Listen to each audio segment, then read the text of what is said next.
a sideboard card, by the way. I think either the... Not, I don't think we're going to curve necessarily. And that's okay. Paul, thanks for the follow, Reno, man. Welcome back to the show. I think you just hadn't followed the new show. So one of these 3-drops is probably a sideboard card. Or, yeah. If you're worried about burn, run Pulse and Marasa. Get a creature back from the grave and gain 6 life, says Harold. Let me take a look.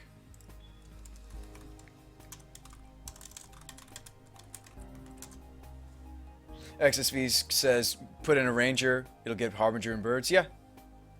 Ooh. That's not bad. I might be more interested in Timely, but that's not bad.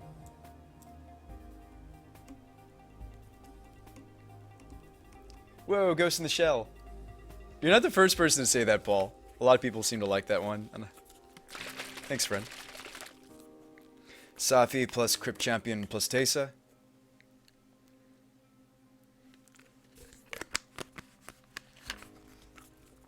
Powerfill wants me to run the Tree of Redemption again. We had a Tree of Redemption. I like the idea of this Unstoppable Ash, though. But it might be too much. But if we're going to move something to the sideboard, it needs to be a 3. The Dark Heart's probably way too specific. It's not even tutorable. We're probably better off still with Timely.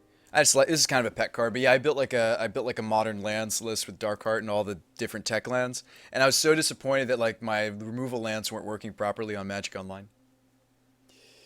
What am I drinking? Seen every single Ghost in the Shell. Nice. The new ones, the reboot. Pulse is a pseudo infinite combo with Witness. Oh, Pulse plus Witness. Pulse and Marasa. So you Pulse getting back Witness, and then you Witness getting back Pulse, and then you Pulse getting back Witness, and you Witness getting back Pulse, and then you... That's cool. That's kind of neat. We might have to try that. Okay. Do you guys prefer the Harmonic Sliver, or should we just stick with the Necrotic? This might be unnecessary. I mean, like, I think that this is maybe a sideboard card.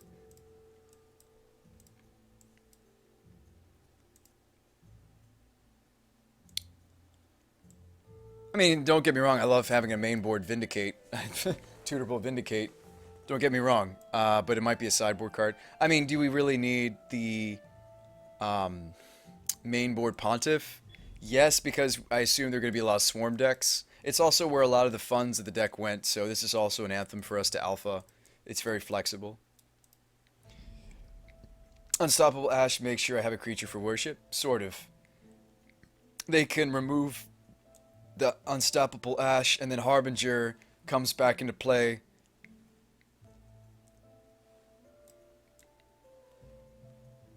But the and then the Harbinger could tutor up something else, right? But then they could just lightning bolt the Harbinger. Pontiff main seems better than the Necrotic Sliver. Yeah, I mean the Necrotic Sliver is just kind of a catch-all. I don't think we necessarily want both Harmonic and Necrotic. Another thing that I'm thinking about cutting is the Militant. This seems a little too low impact.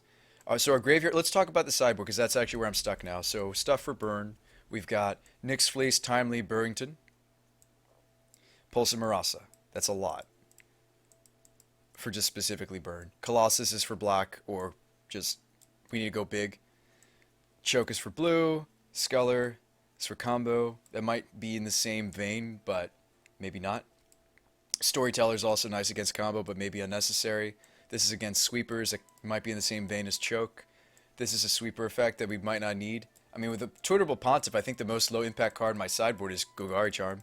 But this has a similar... It plays a similar role as the Dauntless Escort.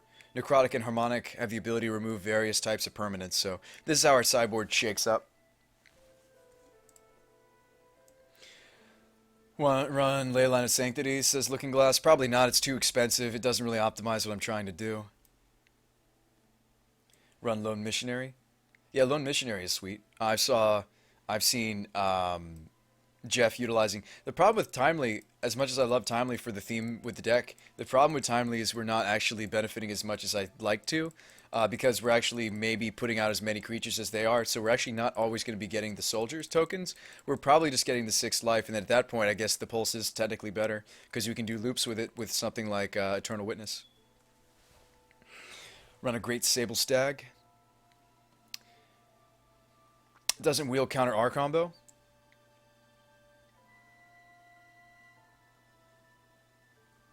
No, you enchant the opponent. It says enchant player if a card would be put into enchanted player's graveyard instead, bottom. So you can use this for yourself for various combos, enchant yourself, but you actually just enchant the opponent with the Wheel of Sun and Moon. It's enchant player. Is this a backup? Did we give up on skill clamp? No. I wanted to brew a lot of different decks, Grandpa Socks. Cut the timely? Okay. I think so too. And then I'd like to main deck the Necrotic since it's the most flexible, and then we can sideboard something else. I don't think we necessarily want both Crib and Feed Hunter in the main at the same time. These are fulfilling a similar role, albeit one's courtable, one's tutorable off of the Harbinger. I worry that it's unnecessary. I mean, Valoron's pretty vanilla, but nice. We probably don't need too many Valorons. I like the 2 of to test it, but maybe we could just test a 1 of. It's relatively vanilla. I mean, we curve like this. That would be nice if we curved. Which we don't.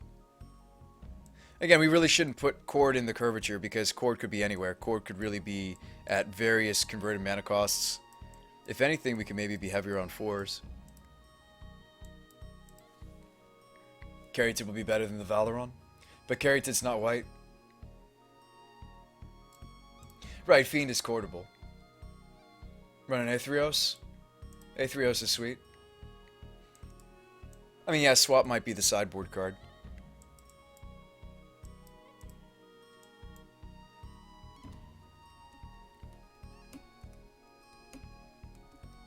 It's okay that we're meaty here, though, because the point of the deck is you're trying to skip. Like, if you play turn 1 Harbinger, you're playing these things next turn. If you play turn 1 Bird, you're playing these things the next turn. Like, honestly, if you wanted to get technical, sometimes, like, all of these could be turn 2 plays from us. And then this whole thing moves up, and then this whole thing moves up. Not that I work with green decks often, but the deck, you could say the deck more naturally curves as such. Ideally, none of these are going to be coming in tapped. So, you know, the curvature of the deck is actually like this. It's actually like a turn 1 thing and then a whole bunch of things we could do and then some more things. Urzum! Thanks for the follow, Rena. Welcome to the show. Treetop Village. Run some treetops. Is Village tutorable? No, but it might be sweet. Probably still want to go with the Gavinies.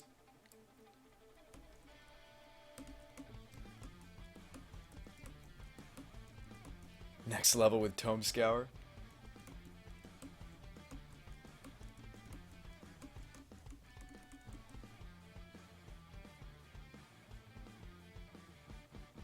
Why not just play a curse deck? That's true. Hang on a second. Wait, with the new combo, since we're not relying on Painter Servant on black, does the new combo need the white requirement? Hold up. Maybe we're missing the point. Overmaster, maybe we found a way to overcome the constraint of the deck previously that we thought we needed a painter. Hold up. Hold up. Maybe we just overcame one of the hardest building points of the deck. I don't think it needs a certain white threshold anymore, Overmaster. XSV says it doesn't. Negan says, I have many. I have a bunch of different ones. XSV says it won't. So we don't need the stewards? So we could just run Carrytid. That's fantastic. That makes the whole thing so much easier.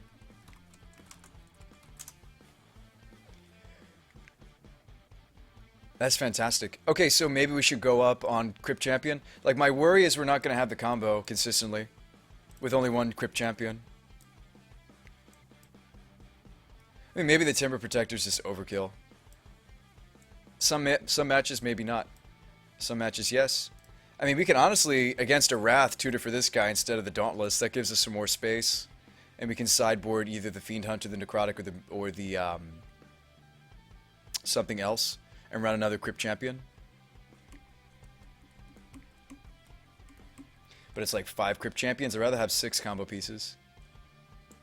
So what is it? That's like essentially 6 Teysa, 6 Safi. That's only 5 Crypt Champion. What is the reach force is crazy? Just late game inevitability. You can just keep getting it back because most of our lands are forests. These are forests. These are forests. So how many forests is that?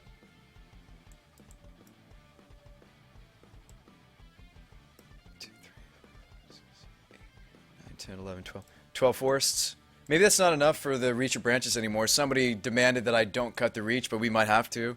Because if we're going to add these more expensive lands, which I don't think the budget has enough for the playset of Woodland, but we definitely want the playset of Sun Petal. Does Safi lead to an infinite loop? That's exactly the point, Fujin. Also because it's sweet. Is it with reach? Wait a minute. We don't have very much reach. No, it's not with reach. It's a 2/5. I was like, sign me up if that also had reach. No, we don't have any reach. I don't think. That could be a problem. Flyers. We might be naturally preyed upon by flyers. Hold up. We have no reach. Yeah, we have trees. That's got trample.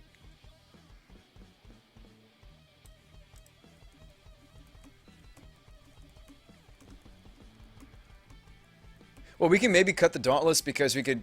Theoretically, you could tutor for a Timber. That's a lot more mana, though. Like, how much synergy are we really getting for this other tree folk? So, 1, 2, none. Well, 3, 4, 5, 6. I don't think we have enough synergy for the Timber Protector. I think it's super awesome, though. I mean, maybe more impactful immediately than the Reach of Branches, but they're both... Do you want to go wide, or do you want to just boom indestructible creatures? Like, we have to make a choice here, because they're kind of filling the same role. But if you keep... Like, Timber Protector can essentially fill the same role as the Dauntless and the Reach. So it's kind of like 2 cards for 1 slot.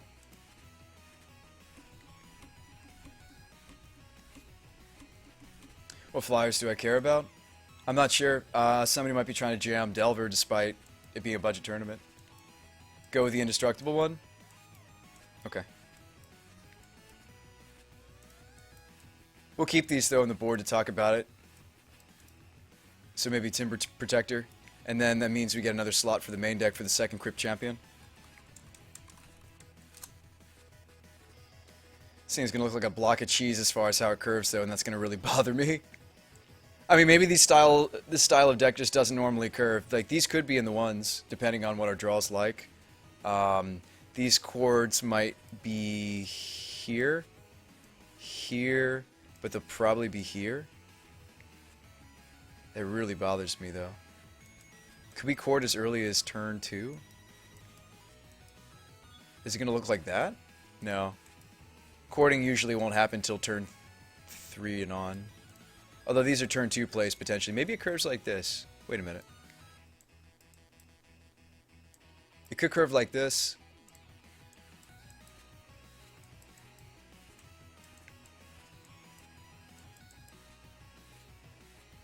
I mean, ideally, I'd like to chord immediately after doing these turn 2 plays.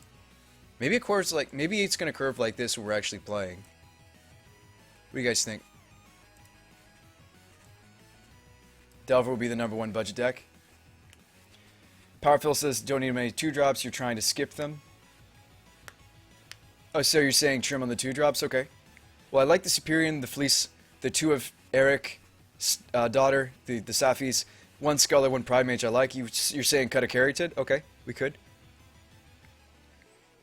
If we cut a Carrington, we get a second Whitleaf, potentially.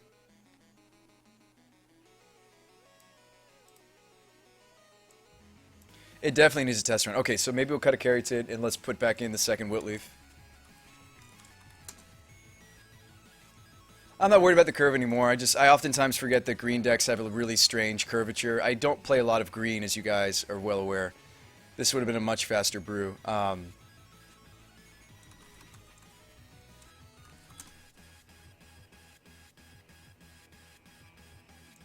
If we played Delver, I would put my own spin on it. It would also be a hybridized Storm build.